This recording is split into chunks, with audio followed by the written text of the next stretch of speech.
On a tous déjà reçu des messages de mise à jour sous notre téléphone portable ou sur notre ordinateur dans un seul but, afin que le système soit plus performant. Mais à chaque fois que ce message-là s'affiche, on appuie sur le bouton « Je vais l'installer plus tard ». Pourquoi plus tard? Parce que j'ai pas le temps. Je suis en train de travailler, je suis en train de faire mes devoirs, je suis en train de faire les cours, je suis en train de m'occuper d'un tel. Dès que j'aurai le temps, je vais l'installer. Très bien. Hachem, tous les jours, il nous envoie des mises à jour dans notre quotidien afin qu'on puisse devenir une meilleure version de nous-mêmes. Une version 4.0. Comment cela se traduit? Il va t'envoyer une personne qui va te faire une réflexion. Comment tu vas le prendre? Tu vas t'énerver, tu vas le frapper, tu vas te mettre en colère, ou il va se passer une personne, ils vont te faire ils vont te dire des belles paroles. Ah, un peu de cavode. Ou bien, j'ai du mal à me lever de mon lit, de la paresse, et je dois faire des courses, et je dois faire plein de choses. Donc en fin de compte, Hachem, il envoie plein de mises à jour à travers des individus, afin que toutes nos midotes, on puisse les travailler. Mais sauf malheureusement, on est comme la personne sur le téléphone. On dit à Hachem, plus tard je vais me travailler, maintenant laisse-moi m'énerver. Plus tard, je vais me lever vite. Pour l'instant, laisse-moi, j'ai envie d'être tranquille. Plus tard, je vais faire attention sur mon kavod. Pour l'instant, j'ai envie d'avoir de la gava. J'ai envie d'être une belle personne comme ça. Et en fin de compte, malheureusement, on appuie toujours sur plus tard. Et en fin de compte, on ne se travaille jamais.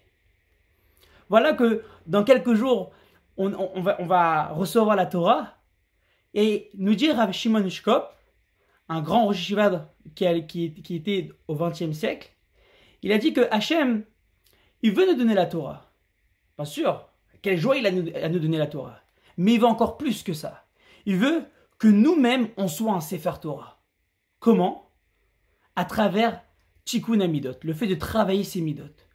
Comment on écrit un Sefer Torah? On a besoin de l'encre, que le Sofer il va prendre pour écrire, et on a besoin d'un parchemin. Ce parchemin-là, il va être travaillé, afin qu'on puisse écrire dessus. À la base, c'était une peau de vache, à la fin, ça devient un parchemin où on pourra écrire dessus le Sefer Torah. Il dit comme ça, notre personne, c'est le parchemin. Toute la Torah qu'on étudie, elle est là, c'est l'encre. Une personne peut étudier toute la journée, du matin au soir. Donc ça veut dire qu'il a beaucoup d'encre. Mais tant qu'il ne travaille pas ses midotes, son parchemin, tant qu'il n'a pas travaillé son parchemin, ses midotes, toute la Torah qu'il a en lui, il pourra l'écrire, mais dans du vent.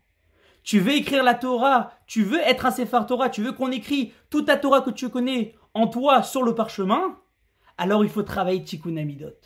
Et donc une personne que chaque jour, tous les tests qui se présentent à lui, toutes les mises à jour, il va les prendre, il va réfléchir, il va analyser, il va grandir. Aujourd'hui j'ai raté, demain je serai plus fort. Que ce soit la paresse, que ce soit la colère, que ce soit la gava, que ce soit toutes les midotes qu'une personne a, alors en fin de compte, il va réfléchir et sa personne, elle va devenir meilleure. Elle sera meilleure. Et son être, ou qui sera un parchemin, alors en fin de compte, toute cette Torah qu'il va étudier, il pourra l'écrire en lui et être apte pour être un Sefer Torah.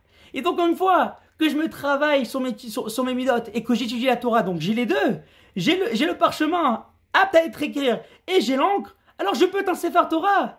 Et donc, en fin de compte, c'est ça le message de Shavuot.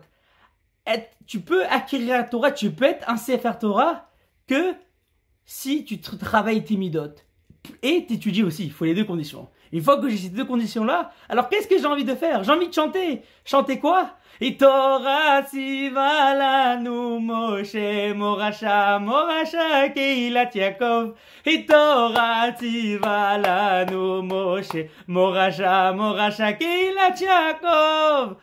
Alors qu'on puisse se travailler afin de devenir une meilleure version de nous-mêmes.